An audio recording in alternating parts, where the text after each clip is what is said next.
મુખ્યમંત્રી ભૂપેન્દ્રભાઈ પટેલે રવિ કૃષિ મહોત્સવ 2024ની બનાસકાંઠાના દાંતીવાડાથી રાજ્યવ્યાપી પ્રારંભ કરાવ્યો હતો। એ સાથે જ બોરસદ તાલુકાના વેરા ખાતે ઇંગ્લિશ મીડિયમ સ્કૂલના કમલા ઓડિટોરિયમ હોલ ખાતે તાલુકા કક્ષાનો કાર્યક્રમ યોજવામાં આવ્યો હતો।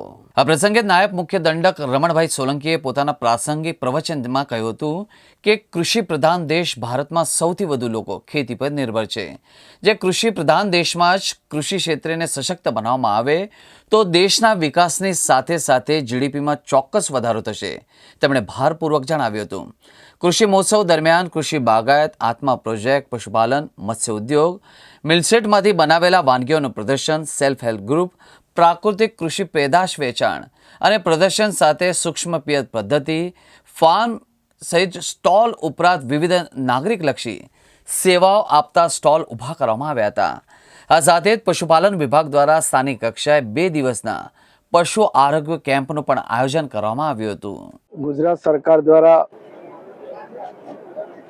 આગામી સમયમાં ખેડૂતો પોતાની ખેતીમાં નવા સંશોધનનો ઉપયોગ કરી શકે, જાણકારી મેળવી શકે અને સરકારે અને જે વૈજ્ઞાનિકોએ જે રીતે તૈયારી કરીને ખેડૂતો હિતનું કાર્ય કર્યું હોય એના અનુસંધાનમાં આ રવિ કૃષિ મહોત્સવ એ સમગ્ર ગુજરાતમાં ઉજવાઈ રહ્યો છે। એ અંતર્ગત આજે બોરસદમાં પણ આ મહોત્સવનો કાર્યક્રમ હતો। ખૂબ મોટી સંખ્યામાં ખેડૂતો પણ હાજર હતા, વૈજ્ઞાનિકો પણ આજે હાજર છે। એ પણ અવનવા સંશોધનોની માહિતી આપવાની છે। વિવિધ પશુપાલન અને ખેતી વિષયક બંનેના સ્ટોલો પણ લાગેલા છે।